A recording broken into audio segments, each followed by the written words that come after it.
BFR Network, CFR Sports, UFC Fight Night at the Apex in Vegas. Walker versus Santos.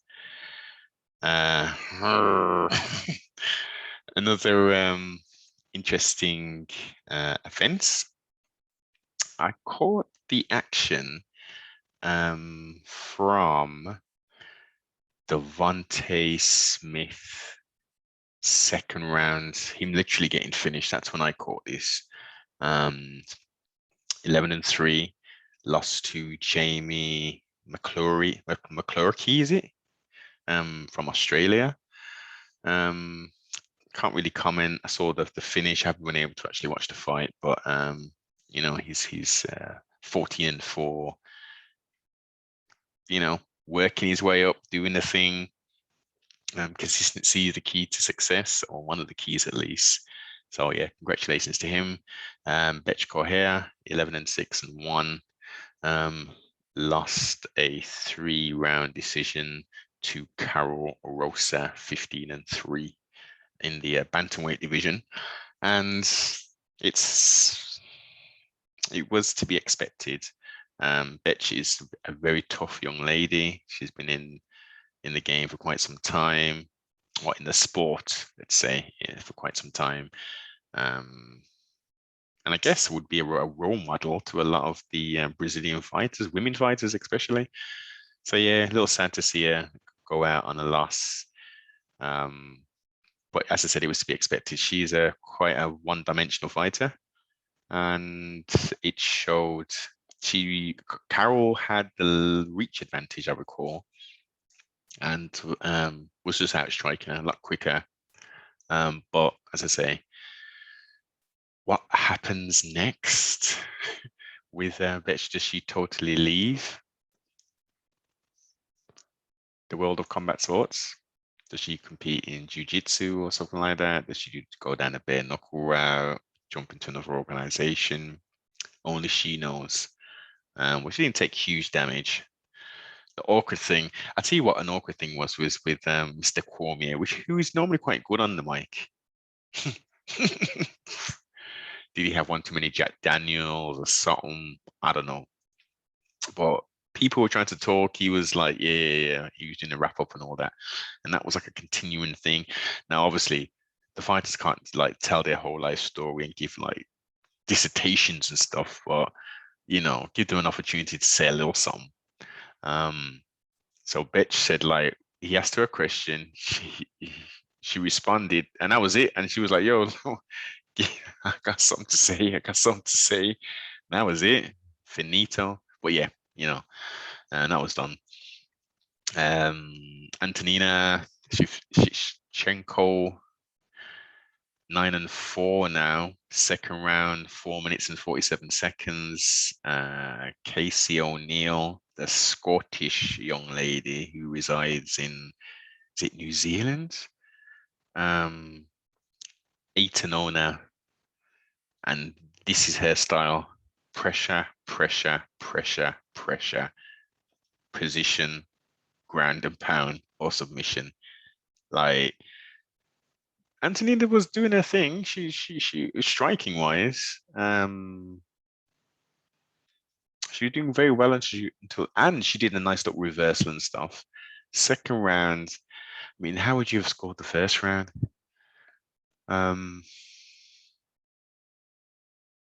You could have potentially scored that for Antonina, but as I said, second round came out and started.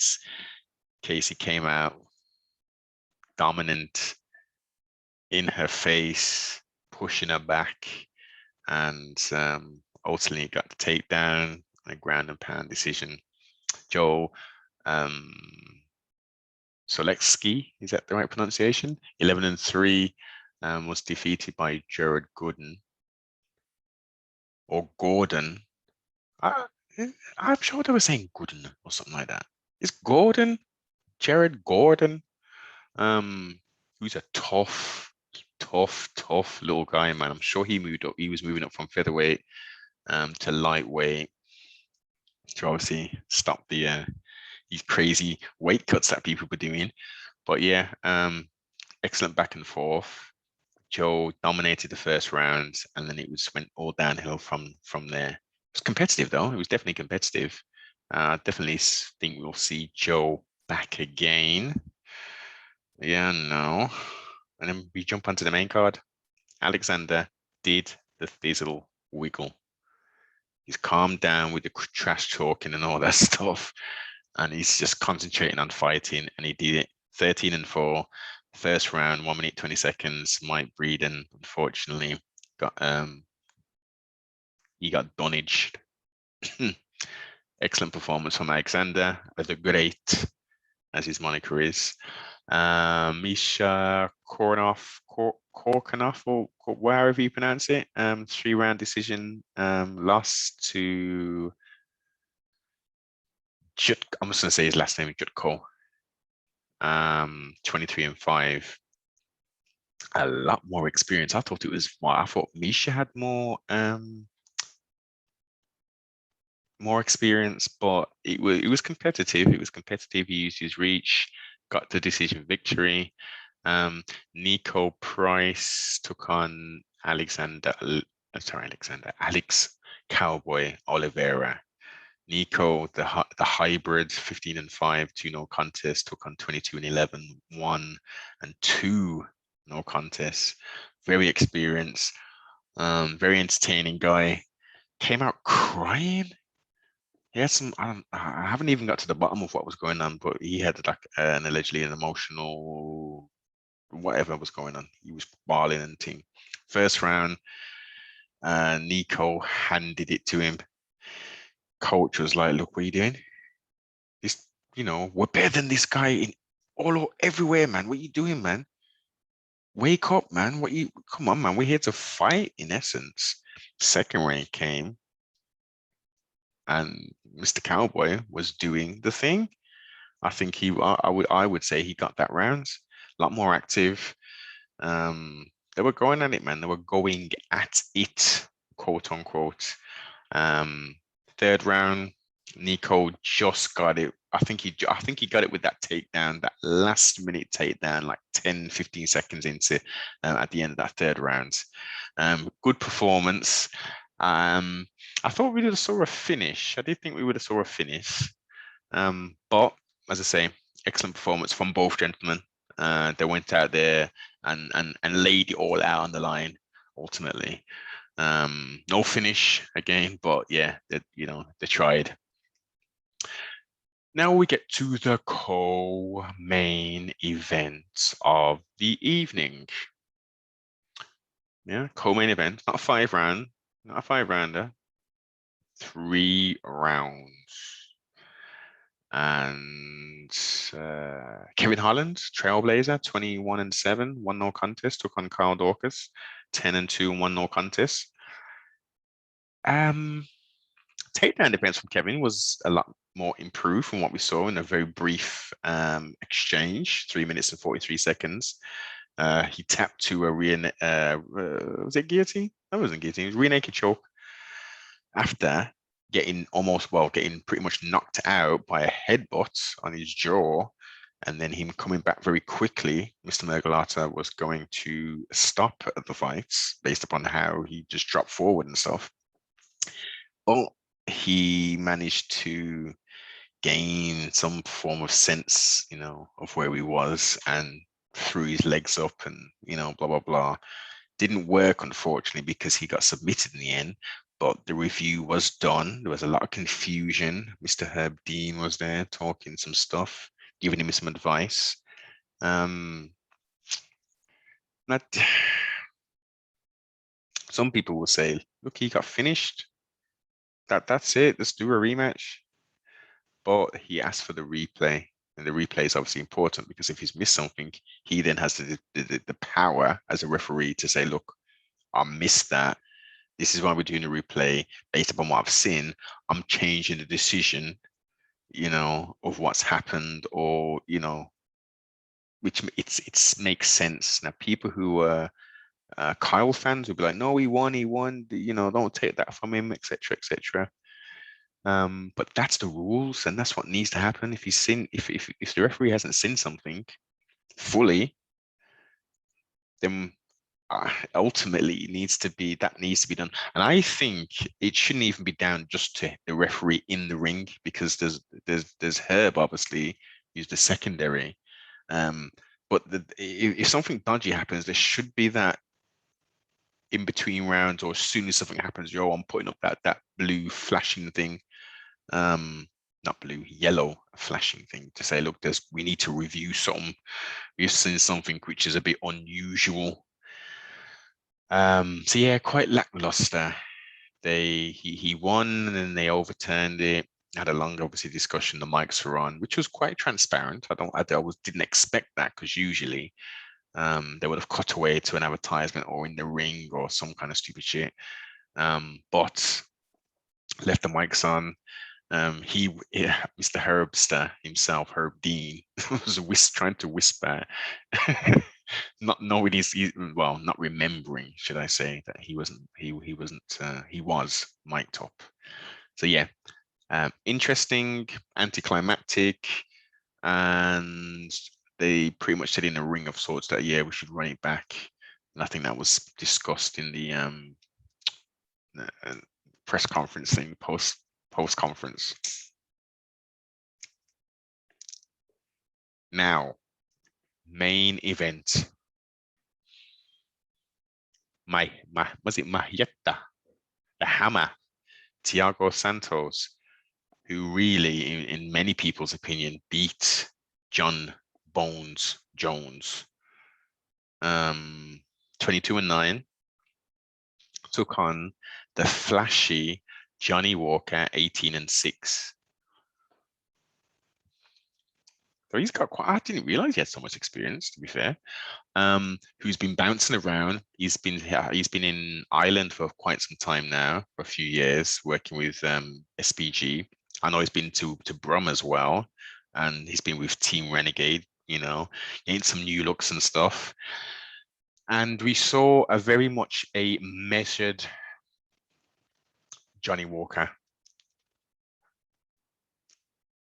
There were flashes of what he's known for and what brought him come to the dance, but there just wasn't enough pushing at the pace. Now, don't get it twisted. Thiago is dangerous. I think what it was ultimately a stalemate. It was some people were saying it was a boring main event and all this stupid stuff. It was lackluster, should we say, based upon the abilities of both gentlemen. And this happens. This happens when you've got two very good, explosive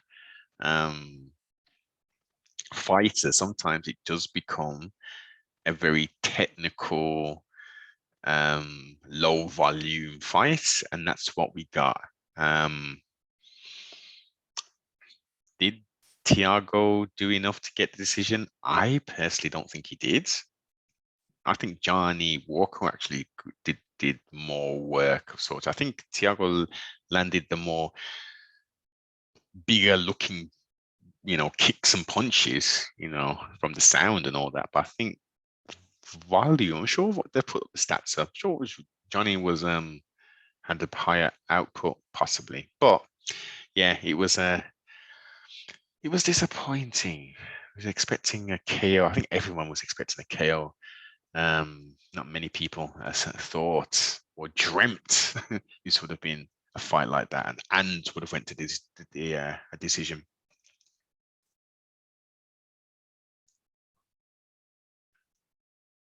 As many people can see, post the epic fight with Mr. John Jones, he seems to be very troubled with everything that's going on and everything that has gone on. He has not been the same. He had 2 knee surgeries, and post every fight since then, he hasn't been that marauding brute, should we say. It's been a lot more measured. I think this is his first victory since he's coming back, right? So, and he's getting on in age also. He's getting on in age. Light heavyweight, moving up from middleweight. Great to see him get the victory. But yeah, very disappointing, man. As I say, it was just a disappointing card. The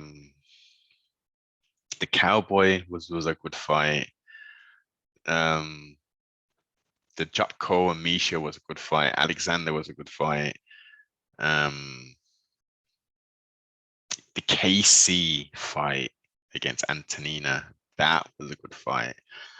You could interchange those all the way off. Obviously, you can never predict how a fight's going to play out, but you know, trustfully, the next event headlined by some young ladies, Mackenzie Dern and Marina Rodriguez, 11-1, taking on 14-1-2. This one looks, name value wise, there's a lot more recognizable names, I think, on this next card. Randy Brown, co-main event, 11-4, taking on Jared Gooden. Oh, maybe that's what I'm mixing up. Because you've had Jared Gordon on this card, and maybe I heard them referring to this next event that's coming up. Jared Gordon, 18-6. That is going to be a very interesting fight. I would like to see Mr. Touch and Go, Randy Rude Boy Brown, get the win. And yeah, this is going to be a good one. Tim Elliott taking on Matthias Nicolau. There's some interesting ones. Yeah. So yes, like, comment, subscribe, share. Most definitely tell a friend to tell a friend to tell a friend.